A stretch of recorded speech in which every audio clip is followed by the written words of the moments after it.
So dear distinguished speakers, dear participants, good day. It is my pleasure to welcome you all today on behalf of the Asia Pacific Adaptation Network, or APAN, to this webinar, Connecting the Dots, Climate Change and Biodiversity Interlinkages in Asia Pacific, from Science to Policy and Practice. 2022 is an important year as two major conferences of the parties, COP, for climate and biodiversity are taking place. Today will be a great opportunity to either learn about the links between biodiversity and climate change or simply refresh our knowledge. I will be your host today, and my name is Ellen Marr, and I'm the APAN coordinator. Thank you very much for joining us today for this webinar. And for those who are new to APAN, it is an open knowledge platform for climate change adaptation and resilience in Asia Pacific. And it was developed and launched by UNEP under the Global Adaptation Network in 2009. It is supported by the Ministry of Environment, Government of Japan. Before I hand over to our moderator, I will briefly go through the agenda. Next, please. So we'll start with opening remarks. Then we'll have a very short Zoom interactive session to have a better idea of today's attendees and also their area of focus. Then we'll hear scientific perspectives on biodiversity and climate change interlinkages, then policy perspectives, and then we'll finish with a case study on ecosystem-based adaptation. We'll follow with a Q&A, the summary and closing. Next, please. Our moderator today is Dr. Valerie Kapos. Thank you very much for moderating this session. Dr. Valerie Kapos is head of nature-based solutions at the UN Environment Programme World Conservation Monitoring Centre, or WCMC, in Cambridge, UK, and she leads the centre's work on the impacts of climate change on biodiversity and the role of ecosystems in climate change adaptation and mitigation, but also in health and well-being. Dr. Kapos, the floor is yours. Thank you very much. I'm going to start by saying good afternoon as a way of reminding myself that even though it's morning for me, it's afternoon for many of you. Welcome, and very happy to be part of this session, which is addressing an issue that is absolutely key. And it seems to me to be very appropriate that it's hosted by APAN, because adaptation is one of the key points at which the connection between biodiversity and climate change is so vital. That's adaptation for people and for nature. And we'll come back to that through the course of the agenda. We have a really impressive lineup of speakers, and to kick us off, what I'd like to do is invite the first of our speakers who's going to make some opening remarks. Dr. Vinod Mathur, until very recently, Dr. Mathur served as the chairperson of the National Biodiversity Authority in India after 33 years with the Wildlife Institute of India. He has been actively contributing to biodiversity research policy interfaces in the region and has been elected chair of the Intergovernmental Platform on Biodiversity and Ecosystem Services, IPBES Bureau. Dr. Mathur, if you're ready to give your introductory remarks, I'd love to hand over to you. Thank you, Dr. Valerie, and a very good afternoon, ladies and gentlemen. It's a great privilege for me to be invited to address the participant of today's webinar, organized and hosted by the Asia Pacific Adaptation Network of UNEP. The webinar itself is very interestingly titled, I would say, Joining the Dots, Interlinkages between Climate and Biodiversity from the Standpoint of Science, Policy, and Practice. So all three aspects are being covered. And the area of interest is the vast Asia Pacific Network region, which we all know is biodiversity rich, but hugely populated. I would begin by saying that biodiversity loss and climate change are interconnected in many ways. On the one hand, biodiversity is strongly affected by climate change. Of course, with negative consequences for human well-being and the long-term stability of critical ecosystems. On the other, the conservation of biodiversity through the ecosystem services it supports makes an indispensable contribution to addressing climate change. Interestingly, we have adequate scientific evidence now with the scientists who work for IPCC and for IBIS, the two big scientific bodies.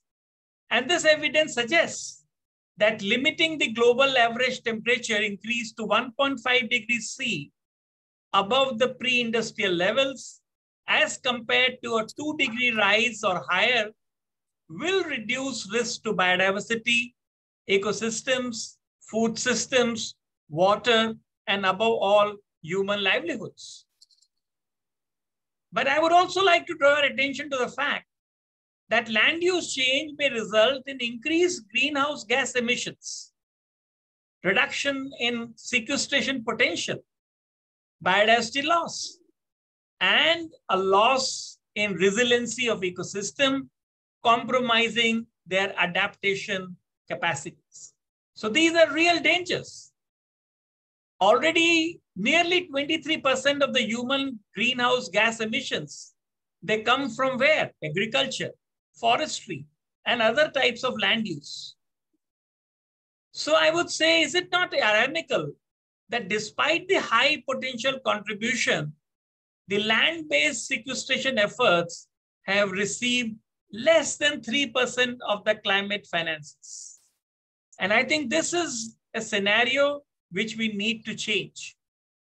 We are aware that climate change can exacerbate pressures on natural ecosystems by interacting with drivers of biodiversity loss, such as land use change and the spread of invasive alien species.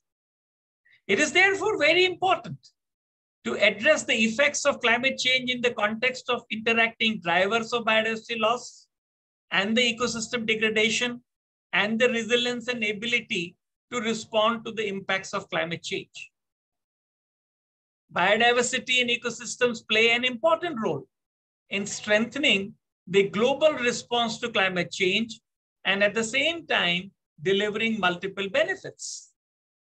Better protection, management and restoration of natural and man-made ecosystems can make significant contribution to the mitigation of human-induced climate change.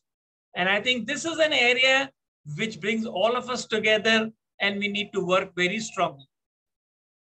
We will hear more about ecosystem-based approaches. They can contribute significantly to climate change adaptation and disaster risk reduction, thereby reducing the vulnerability of people. And when I see people, I am referring to the indigenous people in local communities who are disproportionately impacted and the ecosystems upon which they depend in the face of climate change. I would also, as I said, I have long innings with wildlife conservation.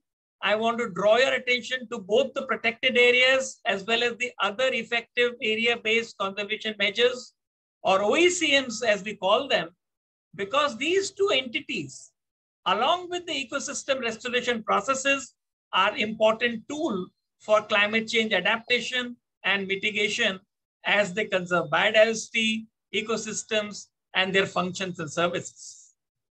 Now, it is a fact that all countries are affected or are being affected by climate change. But where is the impact? The impact is disproportionately high on the poor and vulnerable. And these are the people who are least responsible for them. Imagine their plight. They have done nothing, yet they face the brunt. We know that diverse, well-functioning and resilient ecosystems are better able to provide society with ecosystem services, including water and food security, and benefits that support climate change adaptation and disaster risk reduction, and to contribute to climate change mitigation. But the point is, are we taking measures that are now required to be taken. And I will raise and flag this issue today for our webinar. And are these measures timely? And are they adequate? And the answer perhaps is well known. My response will be actions are inadequate, they are deficient, and they also are sometimes inconsistent. Let me also touch very briefly on the sensitive subject of nature-based solutions. These solutions and other natural climate solutions can encourage conservation, ecosystem restoration, and improve land management. The NBS, as we call them, they are estimated to provide over 37% of the cost-effective mitigation by 2030. At the same time, I must say that ecological safeguards must be put in place in order to avoid potentially devastating long-term and irrevocable losses to biodiversity and their resilience and integrity. So what are the key messages? What are the key action points the global leaders ought to know and to communicate? I will narrate it like that. In order to reduce biodiversity loss and limit global warming to well below 2 degrees C and closer to 1.5 degrees C above the pre-industrial levels, strong actions and increased ambition are needed to reduce the greenhouse gas emissions from fossil fuel use and other industrial and agriculture activities, as well as to protect and enhance carbon sinks on land and in oceans through ecosystem-based approaches. Although the world's biodiversity and climate are at a critical stage, I must say that we have the knowledge. We also have the capabilities to make rapid and far-reaching changes in all aspects of our work. And finally, I would say nature-based solutions are effective, they are cost-efficient, and can be implemented now with some discretion and huge safeguards.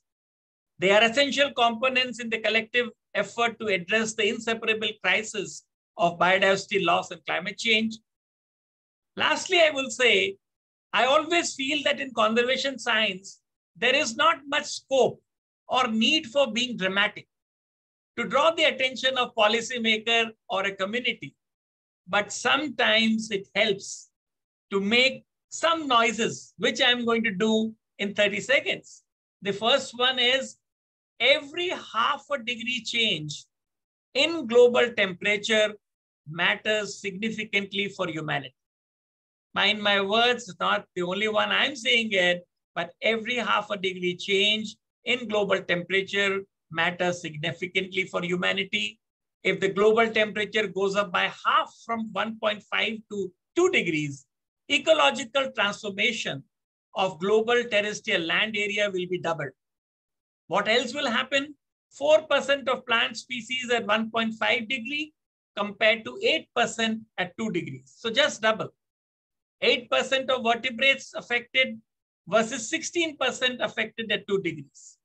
And most dramatically, 6% of insect population will lose their habitat compared to 18% when it becomes 2 degrees more by global warming.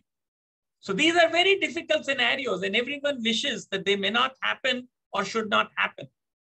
I would say that I'm confident that speakers today who will follow me and the Q&A session that we will have in the next 80 minutes or so would not only be intellectually stimulating, but would also be professionally rewarding to our participants and a large number of negotiators who are working day and night to get us an ambitious, inclusive, comprehensive, and above all, implementable post-2020 global biodiversity framework. And we have only 100 days left or less than that. So with these words, I thank the organizers once again for planning a useful session, and I look forward to further deliberations today. Thank you very much. Thank you. Thank you so much, Dr. Mathur. That's given us a lot to think about. And I know that the other speakers will build on many of the points you've made, which are really, really useful to get us going. And thank you particularly for emphasizing the importance that we need to start saying some definite things very, very loudly. And that's brilliant to hear. Next, for another set of opening remarks, I'd like to invite Ms. Yuko Oshida from the Ministry of Environment in Japan. She's the Deputy Director of the Climate Change Adaptation Office in that ministry, and she focuses on strengthening and deepening international collaborations with multiple stakeholders to facilitate adaptation actions in the Asia Pacific region. Ms. Yoshida, welcome, and I look forward very much to your remarks. Thank you. Yeah, thank you very much. And then good morning, good afternoon, good evening, everyone. I'm pleased to join in this APAN webinar, and then on behalf of the government of Japan, we are pleased to see the APAN has been growing further, and then APAN has holds a lot of events to facilitate knowledge sharing. And the biodiversity has been negatively affected by many kinds of human activities. Recently, biodiversity loss has been accelerated by the global climate and environmental changes, which are considered to stem from human activities. To tackle these issues, the global community has been seeking for solutions. Biodiversity is discussed within the Convention on Biological Diversity, which will hold the 15th meeting in Montreal, Canada, later this year. In this meeting, the post-2020 Global Biodiversity Framework is expected to be discussed. On the other hand, climate actions based on NBS and EBA has been offering promising opportunities to address socio-economic challenges deriving from climate change and biodiversity loss, and among others. Japan also recognizes NBS and EBA's importance in these issues. So we have been implementing various actions both in the country and overseas. As for the domestic efforts, we revised the National Adaptation Plan in October 2021, taking into account the latest climate change impact assessments report published in December 2020. The new plan expands adaptation measures in a wide range of areas, including DRR, agriculture, and health. The latest plan also places a significance on maximizing synergy with biodiversity conservation and minimize trade-offs. In particular, utilizing NBS, including EBA and ecosystem-based disaster risk reduction, ECO-DRR, was stipulated in the plan in order to strengthen local disaster resilience by effectively using diverse characteristics of the natural environments. In addition, I would also like to share some examples of Japan's contributions to facilitate adaptation actions in the Asia Pacific region. In Palau, Japan launched the adaptation project where the coral reef protection technology using high temperature tolerant coral will be transferred to Palau from Japan. Capacity building and knowledge sharing on NBS is also important. So we developed a series of e-learning contents which help policymakers learn how to integrate NBS into their policy or financing processes on Asia Pacific Climate Change Adaptation Information Platform, APPLAT. APPLAT offers free and open access to all of adaptation knowledge contents. So I would encourage to visit to the website if you are interested. Support for developing countries vulnerable to climate change and biodiversity loss is one of very important issues for Japan. So we will actively provide the necessary assistance to these countries, and we will lead global adaptation actions. Finally, I hope this webinar will offer a fruitful opportunity to encourage you to pursue more synergistic responses to address the coexisting challenges of climate change and biodiversity loss. Thank you very much. Thank you so much, Ms. Yoshida. That was really useful, again, raising of important issues, and it's very encouraging to hear of the advances being made by Japan and the support that it's providing to other countries. I think what happens now is our Zoom poll, but I'm hoping that someone from the host team will be able to help us with that. Indeed, we will now get started. So please take a few minutes in answering our poll so that we know a little bit more about you today. Thank you.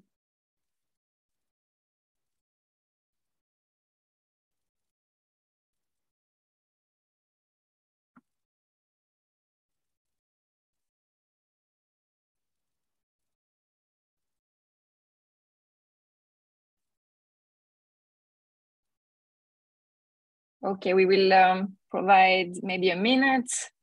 You may.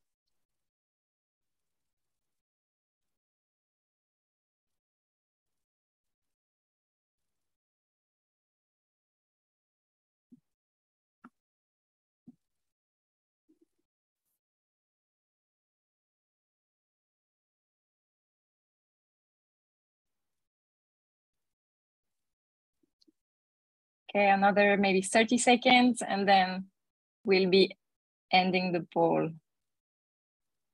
Thank you for everyone taking the time to answer. It also helps us to develop our activities further in the future.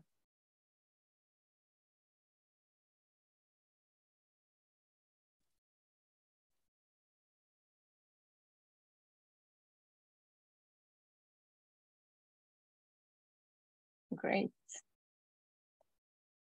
Okay. So yeah, please now end the poll, and I let you, Valerie, if you want to say a few of the results, just to give a bit of an idea, and then we can get going with presentations. Thank you. Okay, thank you so much. And this is, for me, this is really helpful because it helps me to understand the audience and hopefully make more intelligent remarks as we go forward. So we clearly have whoops, I've just lost the screen that was showing me that, just a moment. There we are. We clearly have the regional representation that we were expecting, with the vast majority of you from Southeast Asia, but a good representation across the rest of Asia. And it's interesting that we have such a strong research presence, and I think perhaps that's what you would expect to see at a webinar that is very much about the science policy interface. And academia does absolutely need to understand about that interface, but we have a really good distribution among sectors and types of participants, which is nice to see. And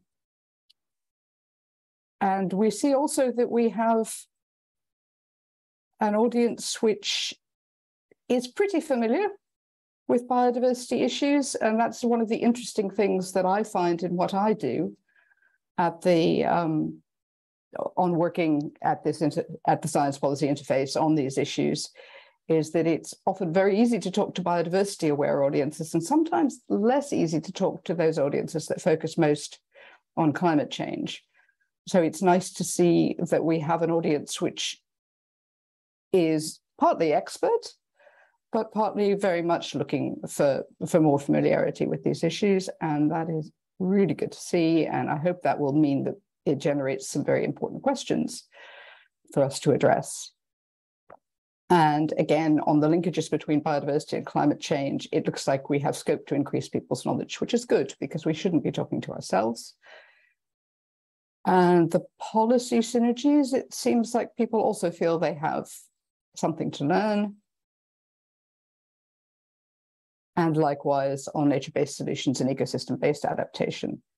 So it's good to see that we have an informed but not universally expert audience, so that there is actually something that can generate questions and discussions for our speakers. Thank you very much for participating in that poll. It really does help us understand and enable us to target both this and other sessions appropriately. So now, unless someone tells me we shouldn't, I think we're ready to move to our main presentations. And if you remember from the agenda, we have one on the science base, followed by presentations on the policy side of things and on practical application and experience. For the science presentation, for the presentation on scientific perspectives on biodiversity and climate change interlinkages, I'm really pleased to welcome Dr. Shizuka Hashimoto, who is an associate professor at the Graduate School of Agricultural and Life Sciences in the Department of Ecosystem Studies in the University of Tokyo. He spent more than 10 years working on ecosystem service evaluation and its application in landscape planning. He's contributed to the IPBES Global Assessment and the Asia Pacific Regional Assessment. And since 2018, he's been serving as one of the IPBES Multidisciplinary Expert Panel members. Dr. Hashimoto, if you're ready, I'm very happy to hand over to you for what I'm sure is a very interesting presentation.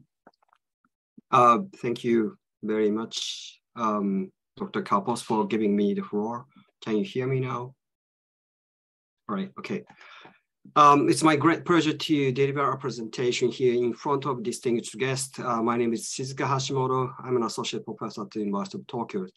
As has been introduced by Dr. Kapos, I contributed to the IPBES assessment, several IPBES assessment, and I'm currently serving as one of the multidisciplinary expert panel member. And recently, I was involved in the IPCC IPBES co-sponsored workshop report on biodiversity and climate change as one of the scientific steering committee members, and contributed to one of the sections of this report. So in this presentation, I will introduce the interlinkage between biodiversity and climate change, referring to the previously published reports. So before I start, I just want to mention a bit about the G7 summit last year. At the 2021 G7 summit held in Cornwall, UK, an annex document titled 2030 Nature Compact was adopted along with summit communiques. So this document recognizes that addressing biodiversity issues along with climate change is an essential for the sustainability of the humanities, which is very important and a main topic of this webinar. So tackling biodiversity issues together with climate change mitigation adaptations is an important challenge for us, but in many cases, as far as I know, we tend to pay more attention to climate change rather than halting biodiversity decline. Next, please. Let me talk a bit about the historical development of the human activities. Over the past 250 years, humans have greatly expanded their activities. There are many, the graphs are presented in this slide with the horizontal axis representing year between 50 to 2000, and vertical axis represent unit for each indicators. And figures on your left hand shows the human activities, while on right hand side have some environmental consequences. So, our societies expanded a lot of our activities. This includes population growth, increasing dam construction, water extractions, fertilizer consumption to feed the growing populations. So our society becomes much wealthier year by year, but these expansions in human activities also cause massive environmental degradations, as you can see from the graphs on your right-hand side, such as atmospheric concentration of the greenhouse gas emissions, increase in nitrogen loss of tropical rainforest, and species extinctions. Next, please. According to the global assessment report by the IPBES, so it assessed the state of 18 nature's contribution to people. This slide shows you one of the infographic showing the global trend in ecosystem services in the past 50 years. So they assessed the 2018 ecosystem services using 27 indicators, and only 3 out of 27 indicators, which are land for food and feed, bioenergy, and other agricultural materials, have improved for indicators for many other services, including habitat, pollinations, water, air quality, and climate irrigation are deteriorating globally. This implies that our societies has become materially wealthier and expensive various services. These services in decline are too often not traded in the market, and thus we don't know what is happening to those services, or we don't recognize the value that we have lost. Next, please. And the continuous expansion of human activities has been threatening many species, as you know, with an extinction on unprecedented scale across the globe. According to the Global Assessment Report by IPBES, 1 million species are threatened with extinctions. And they analyze the percentage of threatened species by their extinction risks, which was multiplied by the number of species per group to derive this number. And this extinction trend is likely to continue if we do not make a transformative change towards sustainability. That requires quite large challenges for us. Next, please. According to the major drivers of the biodiversity decline, this figure shows the direct drivers of biodiversity decline by the type of ecosystems, such as terrestrial, freshwater, and marine ecosystems, which include, the major drivers include the land sea use change, direct exploitations of natural resources, pollutions, invasive species, and climate change. And across the different type of ecosystems, anthropogenic climate change is third or fourth major drivers of biodiversity decline.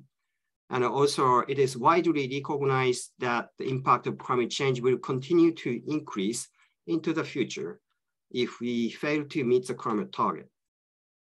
Next, please.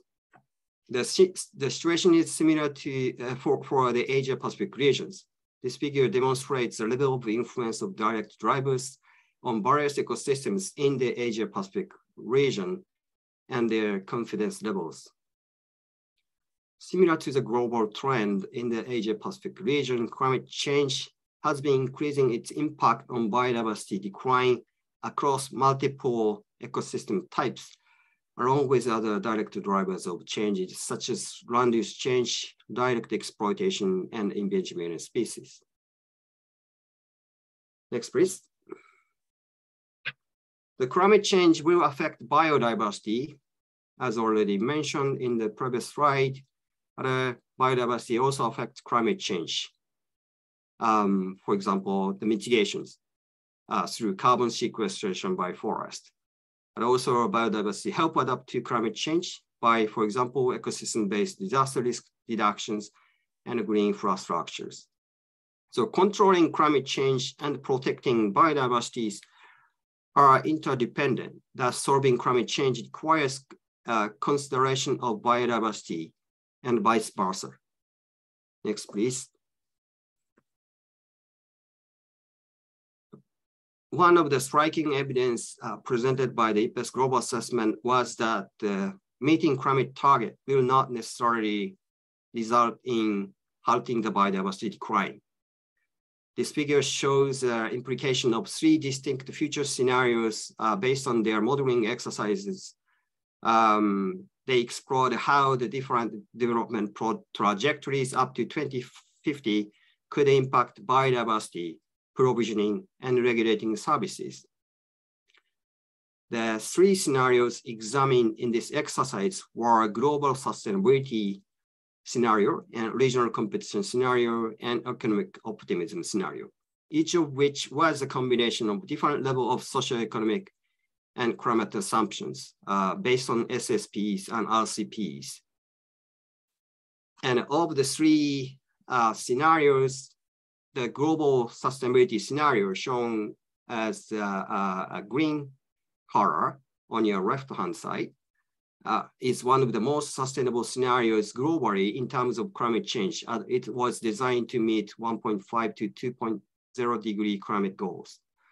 However, this modeling exercise indicated that even under the global sustainability scenarios, biodiversity and regulating services continue to decline into the future across the globe in the expense of a small increase in the provisioning services such as food and bioenergies.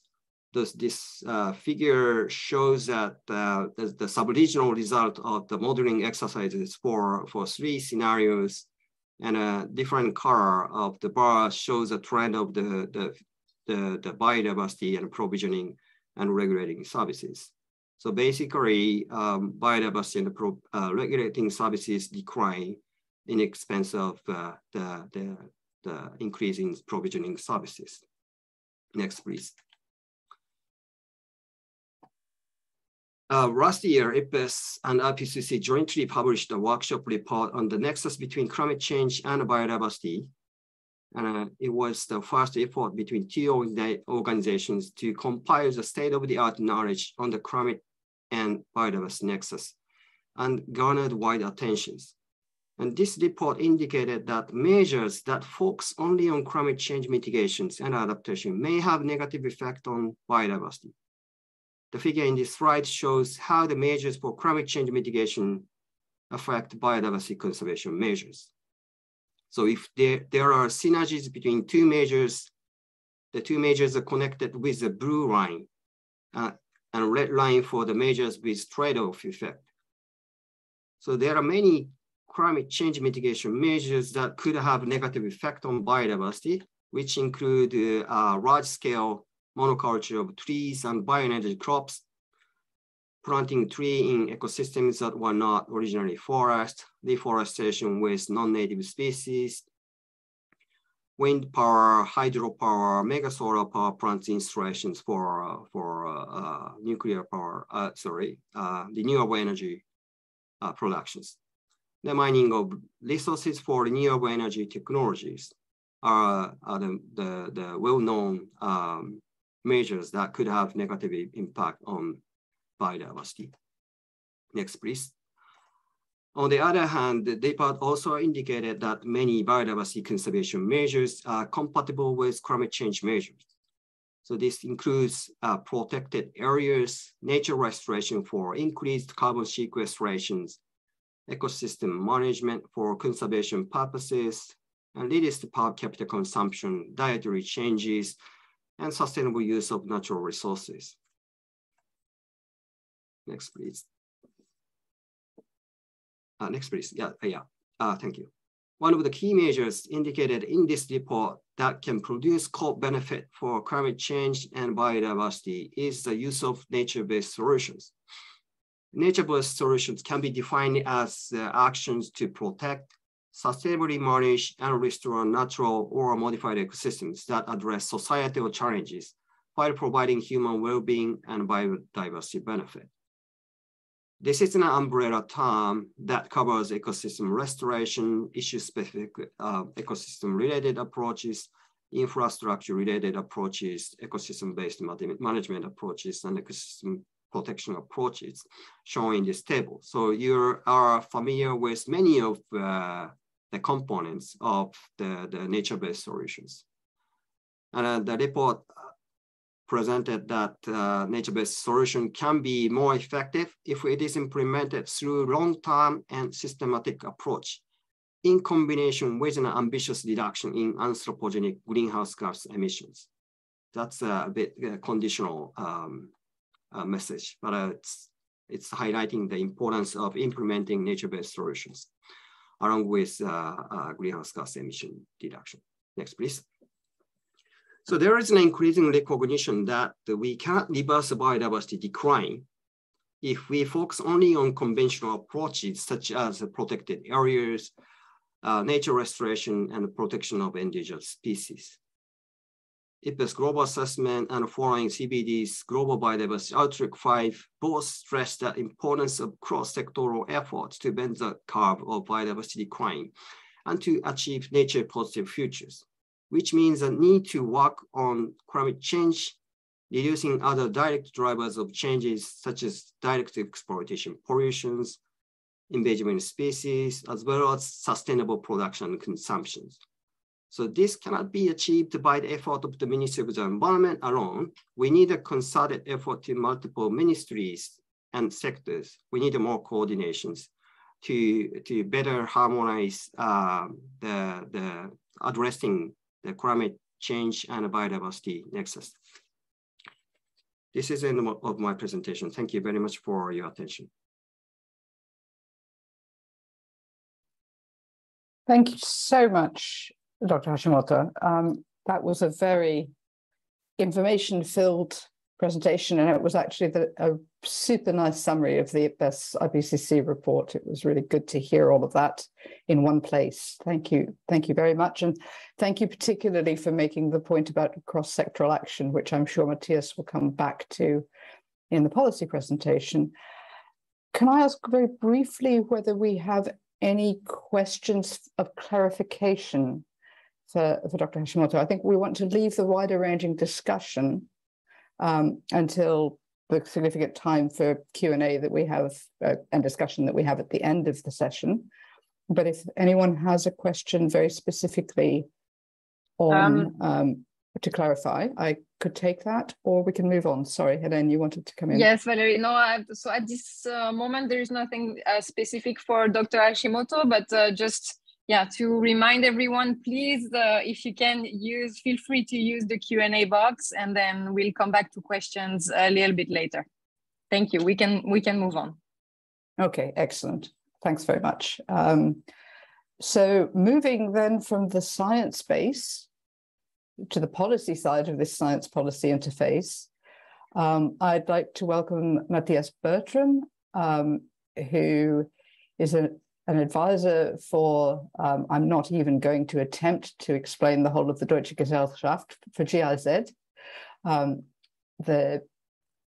He's an advisor on biodiversity policy and nature-based solutions for the GIZ's division on environment, climate change and infrastructure, and he's based in Bonn in Germany. He's currently supporting the German Federal Ministry for the Environment in the negotiations under the Convention on Biological Diversity, with a particular focus on the post-2020 Global Biodiversity Framework and the interface between biodiversity and climate change, and in particular on nature-based solutions. I'm really looking forward to hear what Matthias has to say, because he's always very good value. Welcome, Matthias, and carry on with your presentation when you're ready. Thank you very much. Yes, thank you very much, Val, for this kind introduction, and very warm greetings from, as you can see, a very cold Germany. At the moment we have 9 degrees, but really a pleasure to join this group here, and also a great pleasure to follow now the presentation of Dr. Hashimoto, who really explained in a very nice way connecting the dots between biodiversity and climate change from a science perspective. So if we could switch to the next slide, please. Or even the next slide, as this is more like an introduction. Yeah, thank you very much. And I think the previous speakers, Dr. Mathur, Ms. Yoshida, and also Dr. Hashimoto made it very clear that climate change and biodiversity loss, they are inseparable crisis, and their solution should be addressed together. This was not only a key message from the IPCC report that Dr. Hashimoto shared, and I personally like this triangle and this spaghetti diagrams, how actions on climate change and biodiversity are really interlinked in a very distinct network. So there is a need to make better use of existing opportunities to translate those synergies into policies and implementation. This was stressed, for instance, under the Leaders' Pledge for Nature. It was born nearly 2 years ago at the UN Biodiversity Summit, and I think it is supported now by more than 94 countries, but also the Glasgow Climate Pact from UNFCCC COP26 was also clear on that. So there are plenty of opportunities. Looking into November and December, looking into the UNFCCC COP27, the CBD COP15, Dr. Mathur referred already to the importance of the global biodiversity framework, but also looking on the climate side on the revision of the nationally determined contributions.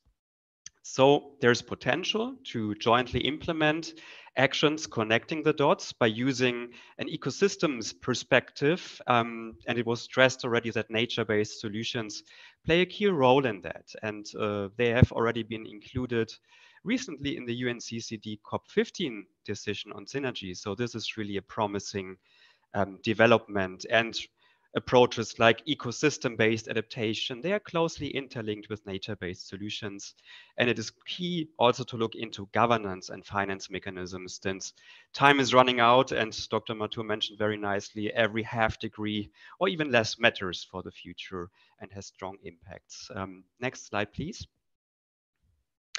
This is actually why GIZ, we joined forces with our colleagues from IISD in Canada and the Helmholtz Environmental Research Center. So to bring the different perspectives on policies, practice, and science together, looking at the different facets of synergies between biodiversity and climate policy frameworks, so policy, science, and implementation. Really, the idea was to provide inspiration and overview and good cases. Later, I can share the link to all thematic papers. It's a series of 6 papers here in the chat. Today, I would like to focus on the policy perspective and try to connect dots and find ways how dots might be connected a bit further in the future. Next slide, please. First, let us zoom in into the CBD convention. Afterwards, we come to the UNFCCC. So in the CBD, climate change, well, it is not mentioned in the convention text itself from 1992.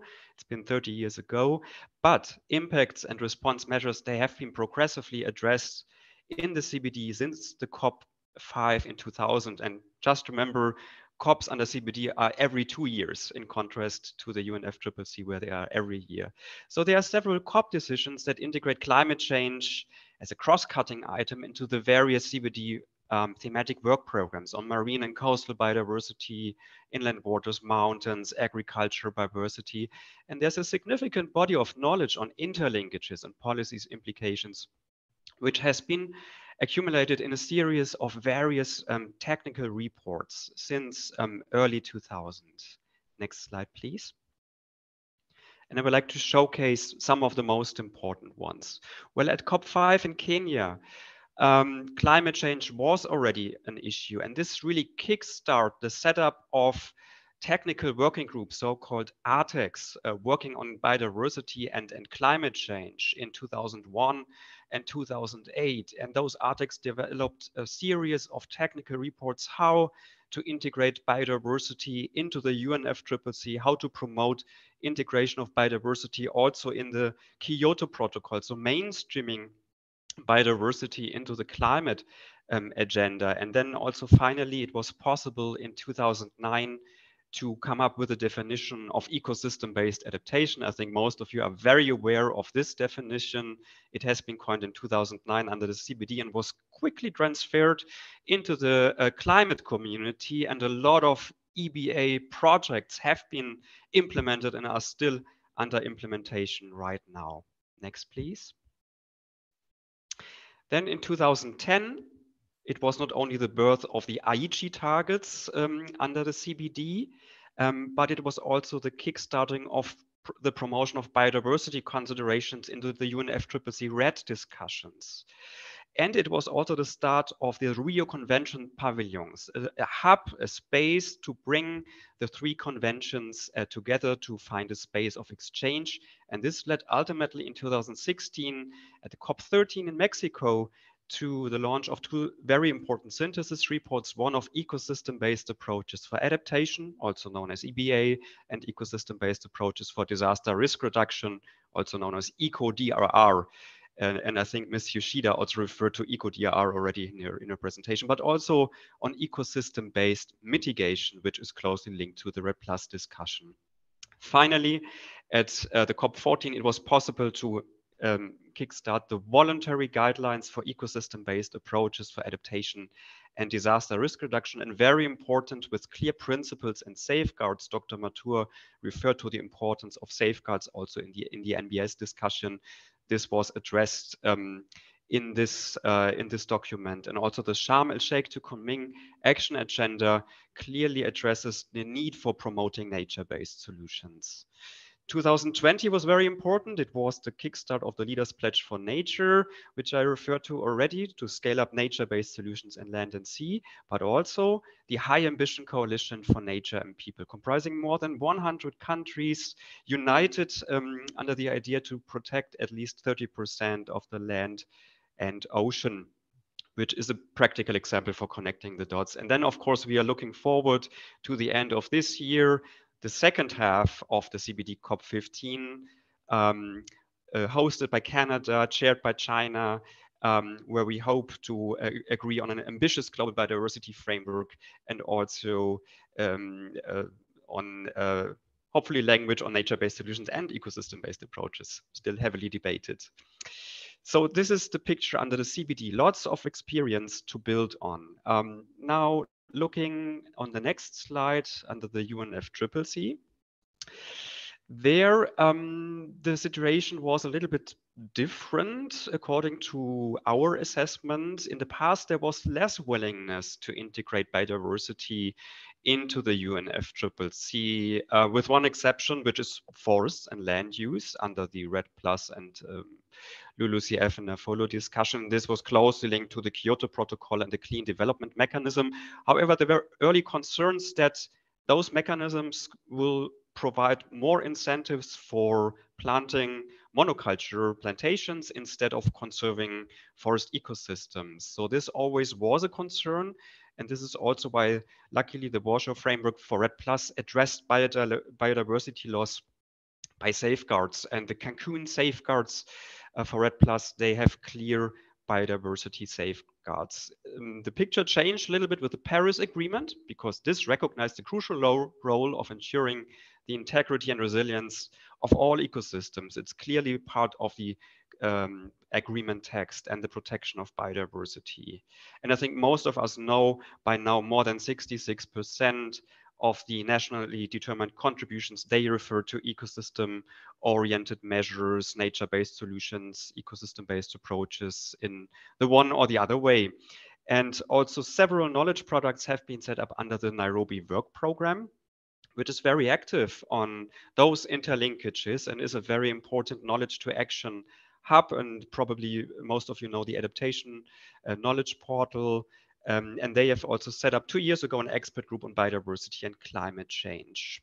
Looking back at Glasgow COP26, there was a huge nature campaign. It was the first time to put nature in that way, in that depth on the agenda of an UNFCCC COP. And this really elevated the role of biodiversity and ecosystems within the climate regime. It was a nature day. It was not a forest day. Many of us might remember in the past COPs, it was a forest day. Now it was nature day, and a series of pledges on commitments with a focus on nature. They have been signed and agreed upon, like the Glasgow Declaration on Forests and Land Use, for instance, the Glasgow Pact that recognized the interlinked crisis of climate change and biodiversity loss. Next slide, please. So we can see there are opportunities for synergies. There are opportunities for connecting more dots.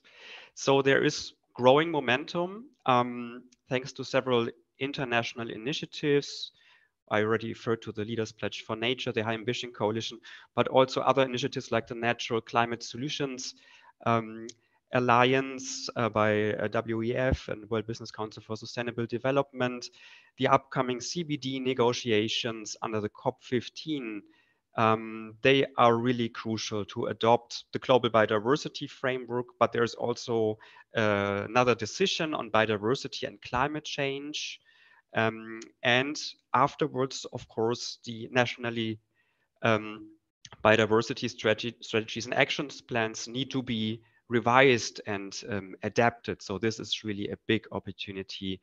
Under the UNFCCC, the Nairobi Work Program is very active on assessing interlinkages, providing knowledge on biodiversity, on climate resilience, adaptation, and linkages to biodiversity conservation. EBA is prominently mentioned there, but also the local communities and indigenous peoples platform fostering exchange and strengthening the role of indigenous peoples and local communities under the Climate Convention is a very important hub, similar to the Standing Committee on Finance, which is discussing nature-based solutions or has discussed nature-based solutions in the past. So these are very practical opportunities. Next slide, please. But more needs to be done. This is very clear. Legal and policy mechanisms, they do exist. They support synergies in one or another way between the conventions. They enable also coordinated implementation of biodiversity and climate commitments. What is really needed is a sectoral transformation. I think I heard this already from the previous speakers. This is really needed to address the joint drivers, the drivers for climate change and biodiversity loss. Dr. Hashimoto showed the curves going up on population, on economies, on consumption. So this needs to be addressed in a holistic manner, but this how to do it is really the challenge. So, but there are some good mechanisms and opportunities for synergies at the international level. I already referred to the CBD negotiations and the UNFCCC work. There is also the joint liaison group of the Rio Conventions, which has been active in the past, but seems to be not so active in the present. So this is really a group among the secretariats of all three conventions. So this could be one opportunity to strengthen collaboration. And of course, other initiatives and broader processes in the context of the 2030 agenda. Next slide, please. So practical opportunities include, of course, the design and the implementation of national biodiversity strategies and action plans under the CBD and national adaptation plans, the NAPs under the UNFCCC. And some work has been done there already under the Nairobi Work Program and the Least Developed Expert Group. GIZ, ISD, we are also currently part of a group under the Nairobi Work Program to come with a specific technical brief on that prior to the COPs. So to provide some practical examples how synergies can be used in the upcoming year in the revision of NB subs and the setup of NAPs. There's interinstitutional and multi-stakeholder collaboration needed to bring those dots together. Better coordination, also better accountability and monitoring mechanisms at national and local level. There are practical examples how to integrate biodiversity and climate commitments into strategies, but also sectoral planning, mainstreaming. Two of them are mentioned here, the CBD voluntary guidelines for biodiversity inclusive impact assessments are really looking into the impacts. Dr. Hashimoto referred to the decline of ecosystem services, the regulation services at the expense of provision services. So really we have to better assess the impacts of our actions with regard to climate change and biodiversity. And I personally like very much two country examples, which are also highlighted in one of our papers. This is the example of South Africa, where it was possible to better link the development of the NB sub with the climate change response strategy and also the action program to combat land degradation. So this is a very practical example where the three conventions come together at the national planning, and this also refers to disaster risk reduction. Their ecosystem services were at the focus, the functions of biomes in South Africa and how they contribute to climate change, to protection, adaptation, to water provision and disaster risk reduction. And the other example, which I think is also quite famous, is China's ecological red line approach, which is actually a large-scale planning to strengthen biodiversity and ecological security, to promote practical synergies between climate actions and ecological protecting. So land use planning is really a very practical tool to combine the climate change and the biodiversity agenda. Next slide, please. And this should be the last one. I thank you very much for your attention and looking forward to your questions and comments. Thank you very much.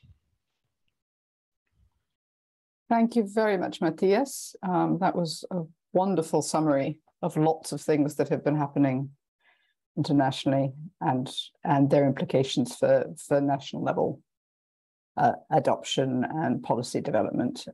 It was really good to hear that. So we've had a science presentation and a policy presentation, and we've had some very complimentary comments on those presentations. The next thing coming up is for us to move into practice with a bit of an interlude from me. But can I just check whether we have, there's a point in the Q&A which is flagging the importance of local indigenous knowledge in the context of policy development. And I think I'd like to come back to that in the discussion, if we may. But again, I'm asking whether there are any points of clarification besides the one I've seen.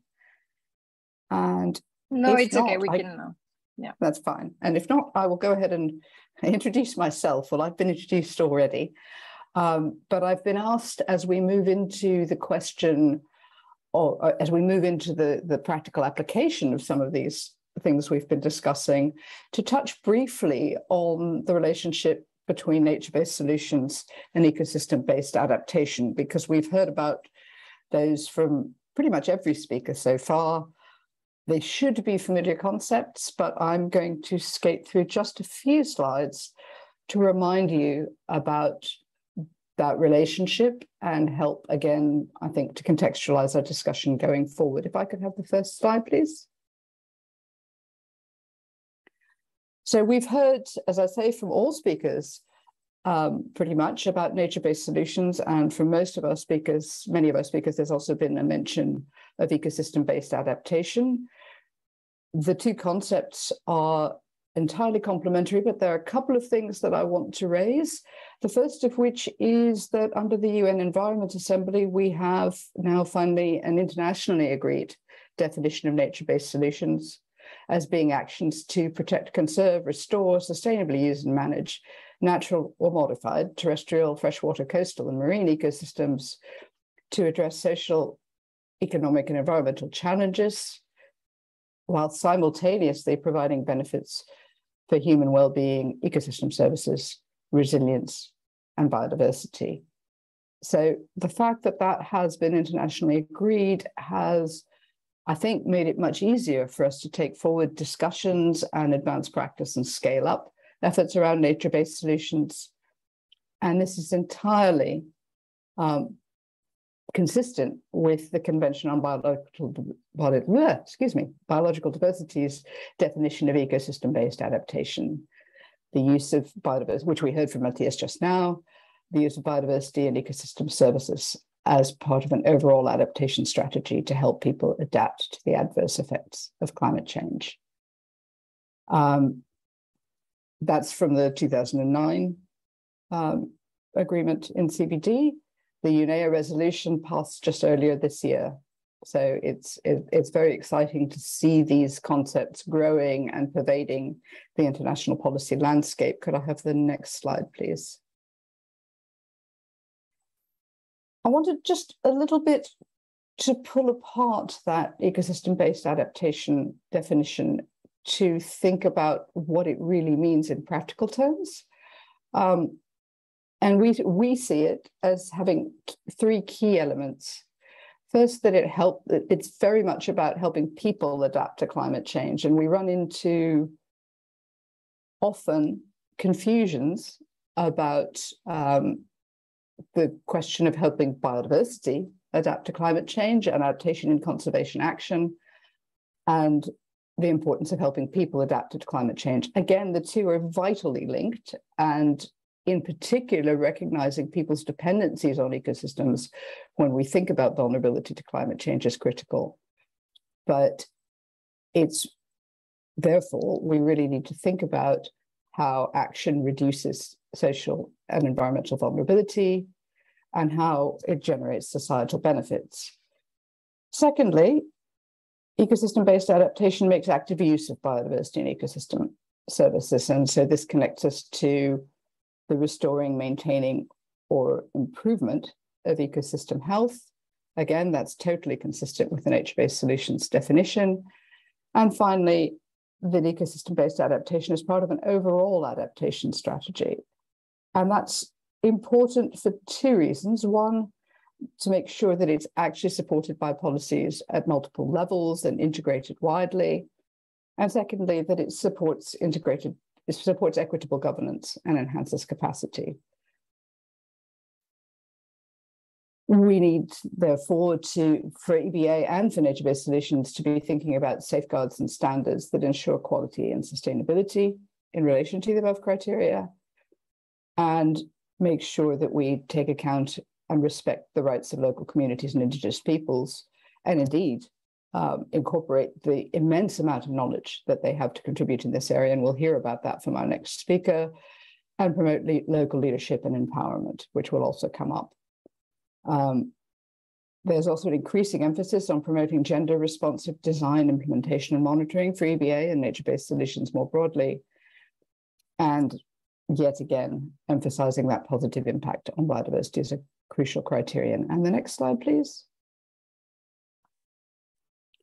We'll hear about some practical implementation in a moment, but sometimes when I speak with audiences, and particularly more climate-focused audience, there's a little bit of mystification about what we mean by ecosystem-based adaptation in a practical sense. So it's helpful to think about some examples. The one we always hear about is the use of mangroves and coastal forests to provide coastal protection. So protecting and restoring those ecosystems to hold sediments, dissipate wave energy, and reduce coastal erosion. That's the most common example that we hear, and I've sometimes moved away from that because we hear about it so much, but it's still a vitally important contribution to the resilience of coastal communities, and I think it's very important that we retain that. The establishment of green belts and restoration of forests and other vegetation to increase water availability, improve soil quality, provide shade and windbreaks. And I would add to this, improve water quality. People don't often think of erosion as a climate impact, but it most certainly is. And it not only affects the quality of remaining soil, but it affects the quality of the water that the soil erodes into, and has implications for everything from hydropower generation to navigation.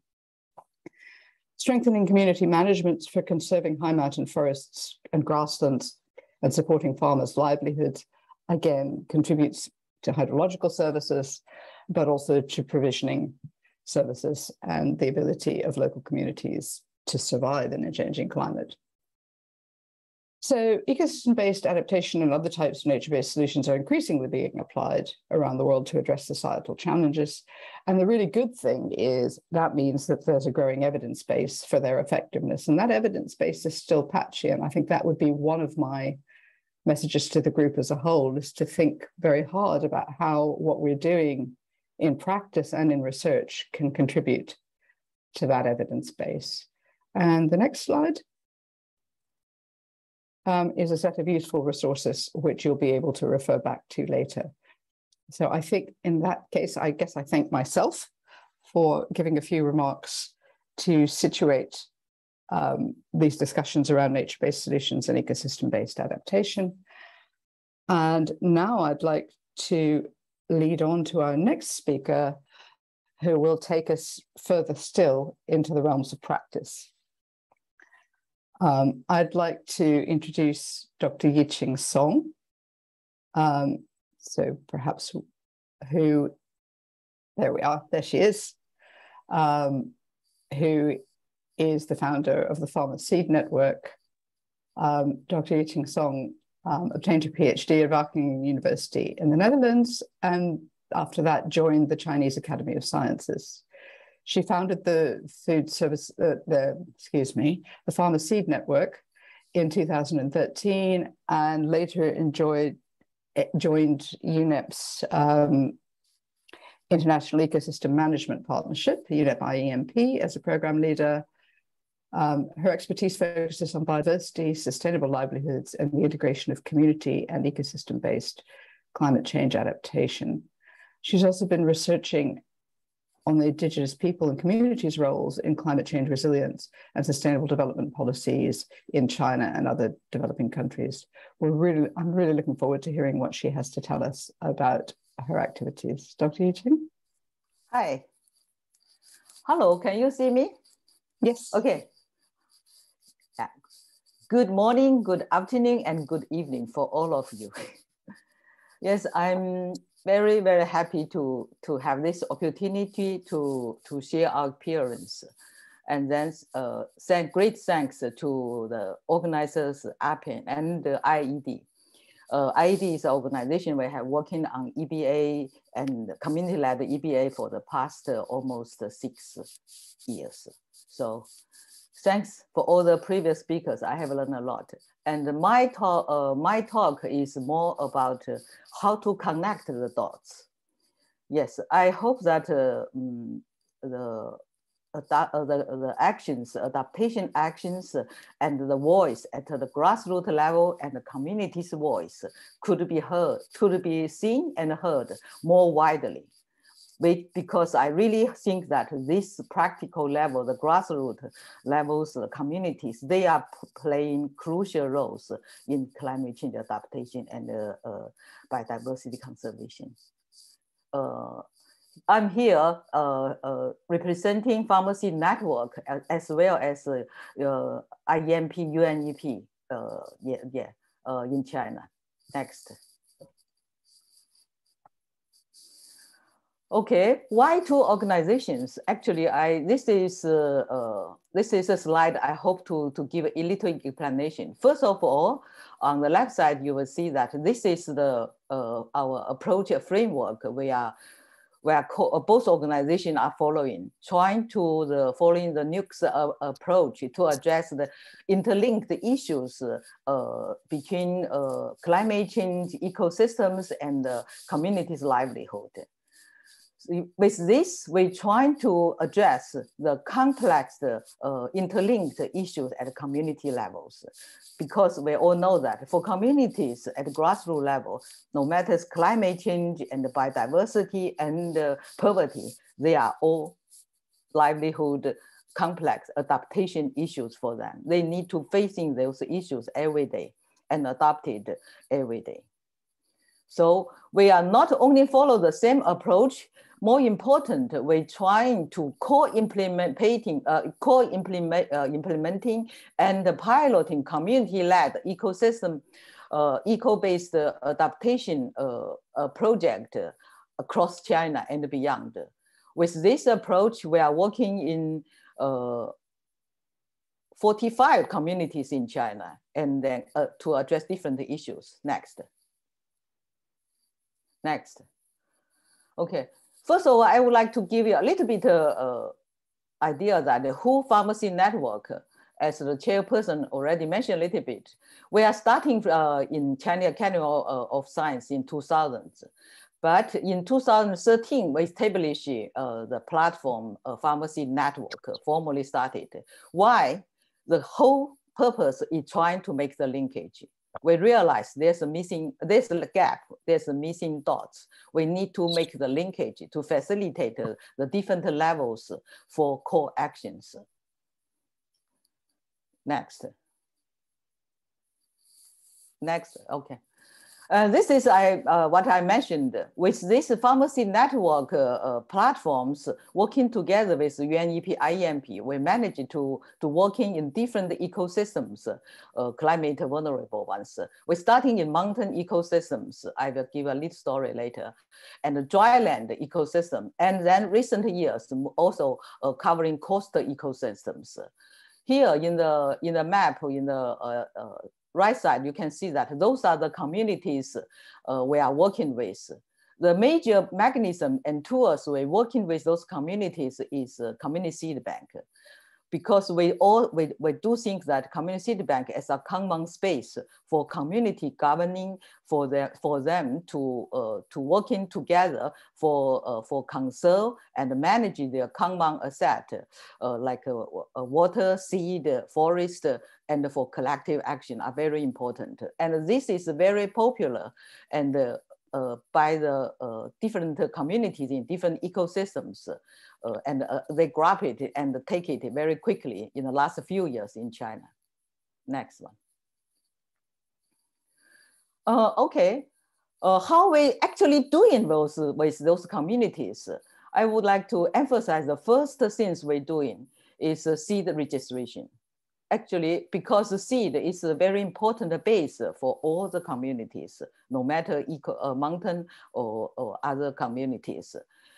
Because the seed is, with this seed mapping and biodiversity mapping and with culture and traditional knowledge documentation, first of all, really give us a recognition of how much the community have, also let the community realize. And more important, we found that with this process really enhance farmers confident, oh, we have a lot of things which are recognized by scientists, by the more wide society, which we have are so important. So we need to carry on and to enrich those. So this is important first stage we are doing. And then of course, farmers' seed and the land races and the forests are degenerated during the year. Here we need scientists working together with the communities, with the seed, with water, with forest. So we really think community seed bank as a common space in each community can play a very key roles for making a community together and to link to the outside supporters and stakeholders. Next one. And how to connect to others. Seed exchange is one thing that seed exchange among communities from farmer to farmer and within community from farmer to farmer, also among communities in the neighboring regions and also with other communities.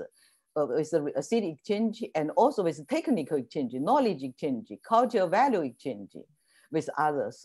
So the other tools we're using the Farmer Field School. With this Farmer Field School platform, we're trying to make the technical support and also information and marketing support from outside and linking to the market, linking to the community management of natural resources. And one thing I want to emphasize here, the indigenous and the culture, indigenous knowledge and the cultural values and the cultural spiritual values in the community are very important.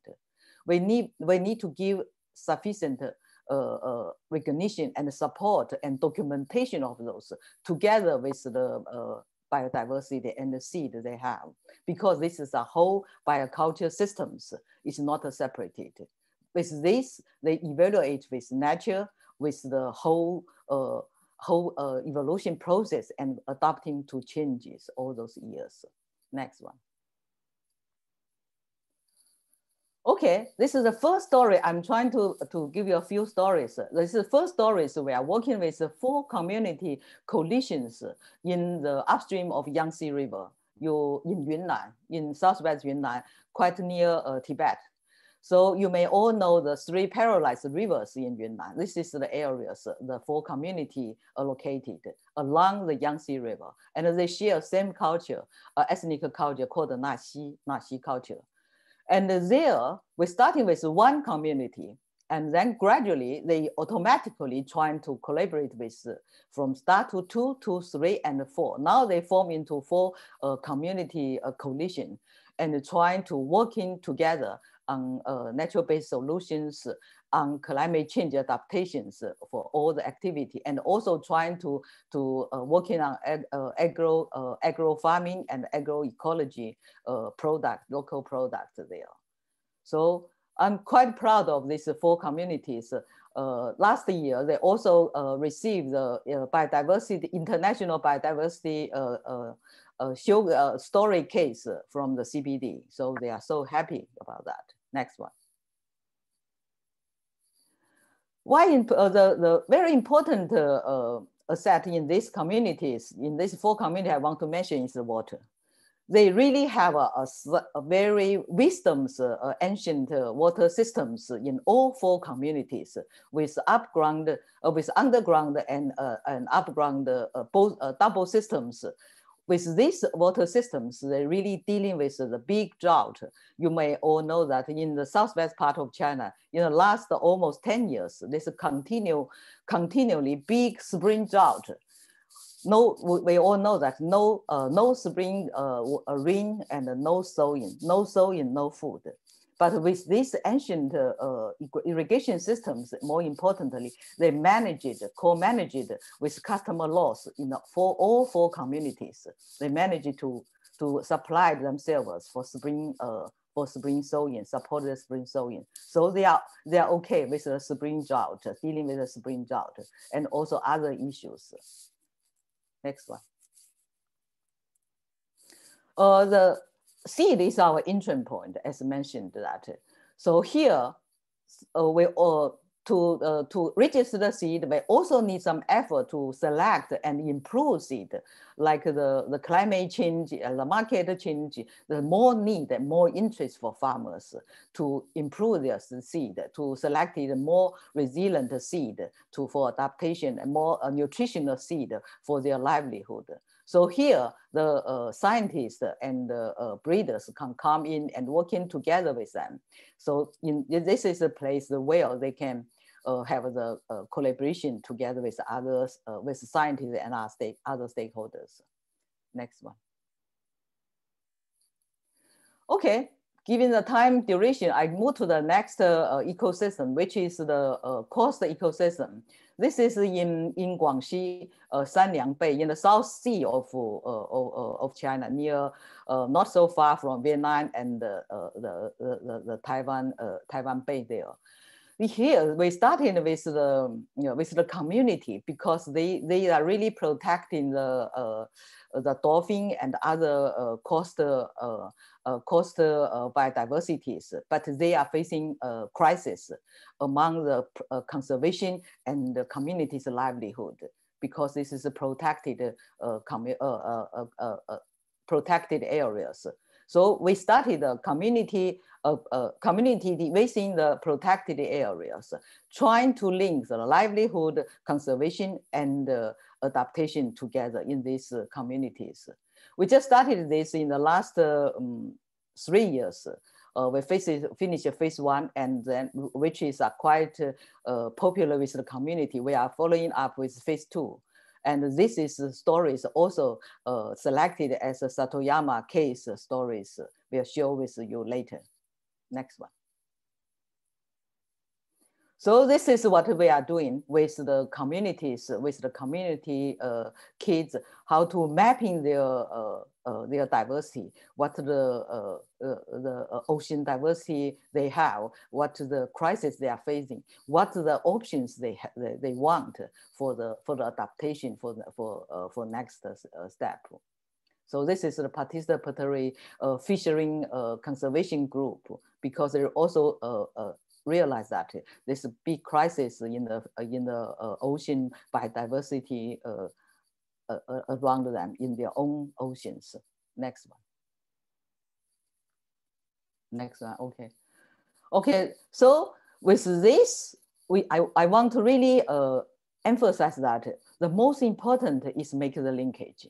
Local community, they are capable, but they are less of linkages. They need they need the local NGOs. That's what the pharmacy network play with, to make the linkage to the scientists, to the other social organizations who has the expertise and technique to support them and to share with them, and the local government.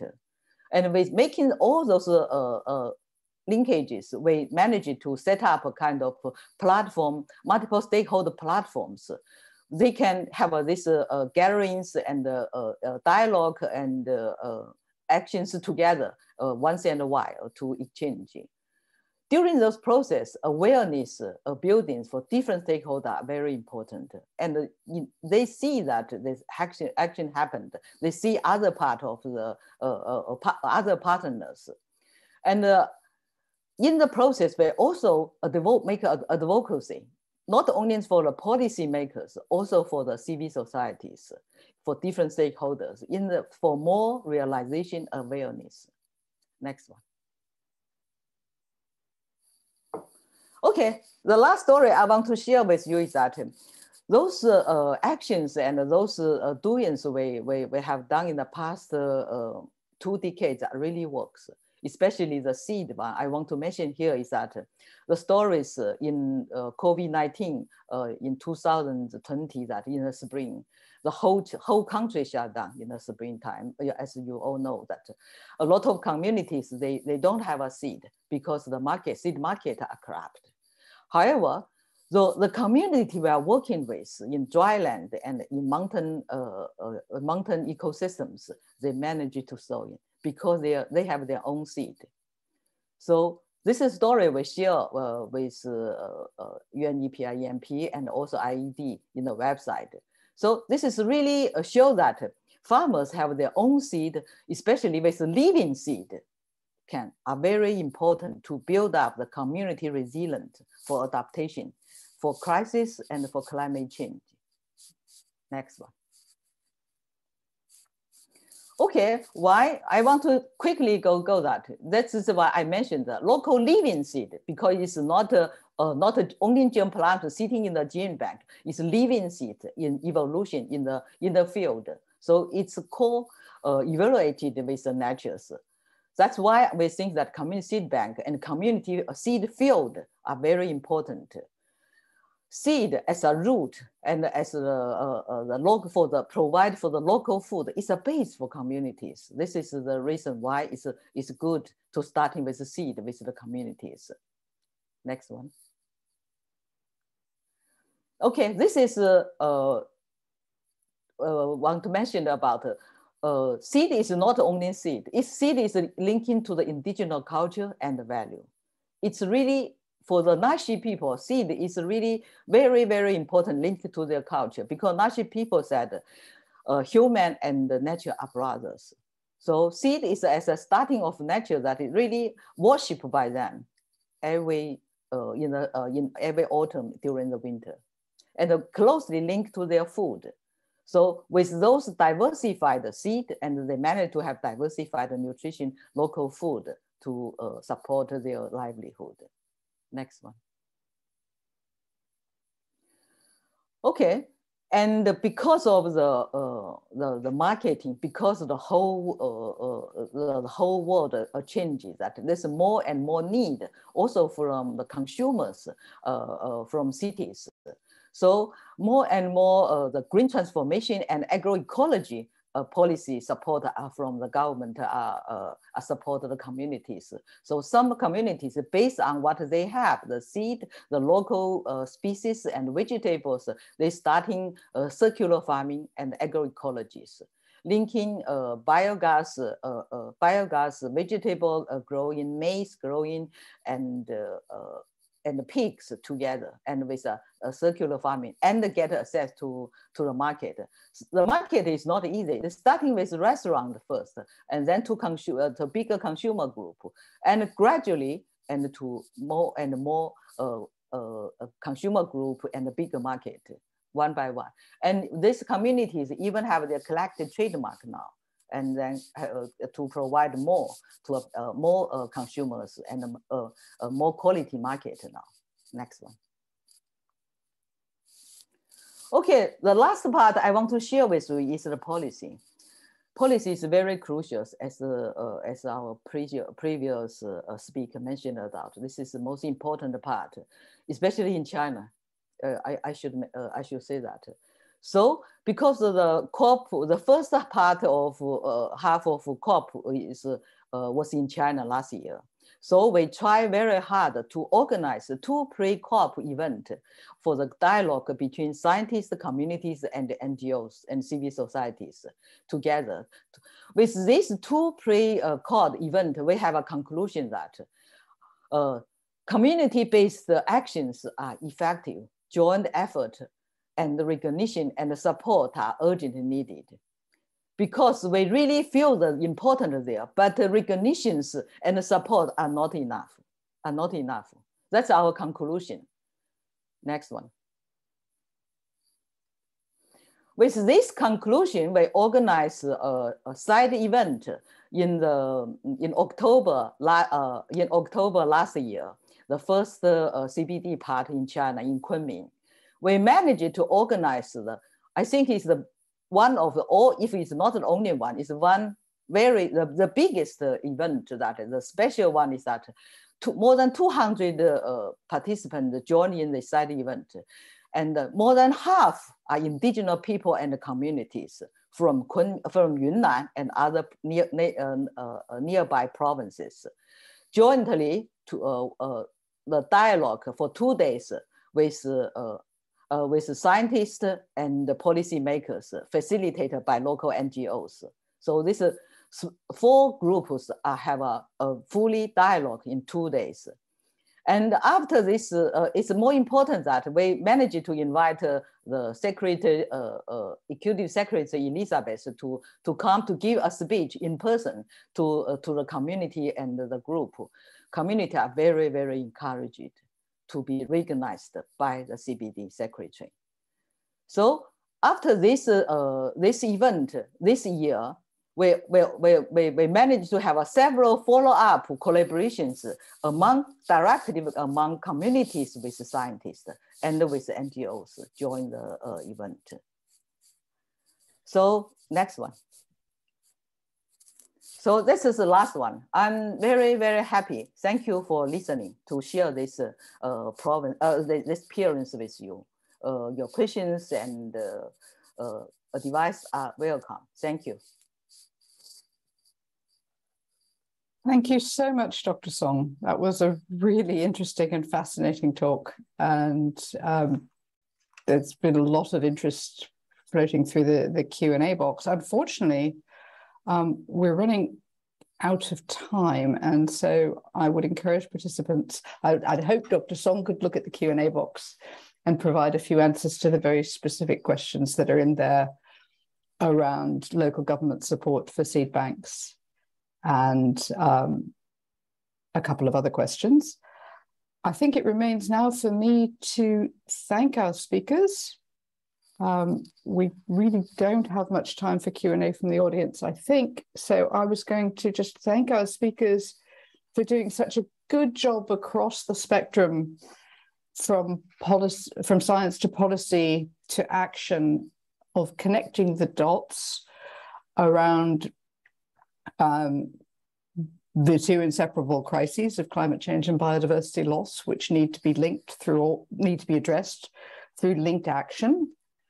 And for flagging particularly the need for, and examples of cross-sectoral collaboration on policy and action. Nature-based solutions and ecosystem-based adaptation are an avenue for this for many actors and at many scales across a wide variety of ecosystems. I think it's important to recognize we've heard a lot about local communities, but there was a comment floating through earlier, and I think I want to flag that we can see these to be scaled up by governments, but also important tools that can help the private sector and others solve adaptation problems. So it's not just at community level, it's for people at all scales. We've had some interesting comments on the challenges that can be addressed. Really, really interesting examples from China. Also an important point earlier around the role of spatial planning as one avenue for connecting dots, for connecting policy, science, and action. And I really wish everyone the best of luck and expertise in continuing efforts to coordinate action on biodiversity loss and climate change, both internationally. And I wanted just to flag that there is, in fact, a Biodiversity Day on the presidency program at UNFCCC COP27, which is massive progress. It's so exciting to see after Glasgow that biodiversity is really becoming front and center in the climate dialogue, action nationally and action locally that addresses both the need to address climate change, reduce its impacts, and address biodiversity loss. So thank you to everyone for your interest, for attending, and to the presenters particularly for providing It's such important food for thought. Very welcome.